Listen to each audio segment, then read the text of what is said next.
बाप समजायला ना थोडा वेळच लागतो. बापाला समजून घेणं अवघड आहे ना. जो बाप आपल्याला तरुणपणे सांगतो बाया हे करू नको ते करू नको, शिस्तीत राहा, अभ्यासावर फोकस कर, तेव्हा आपल्याला बाप दुश्मन वाटतो. मोठं झाल्यावर कळतं की बापच दोस्त आणि हितचिंतक आहे. करिअर करायला घर सोडतो, बाहेरच्या गावात जातो, करिअर करतो, पहिला पगार हातात येतो. पहिला पगार हातात आला की आपण सगळ्यांचा खर्च भागवतो. खर्च भागवतो कळतं मला काहीच राहिलं नाही.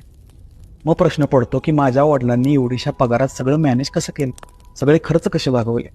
घर सोडलं, लांब गेलो, बाप. दिवाळी आली, उत्साहात सगळ्यांना कपडे घेतले, सगळ्यांना काही ना काही तर घेतलं.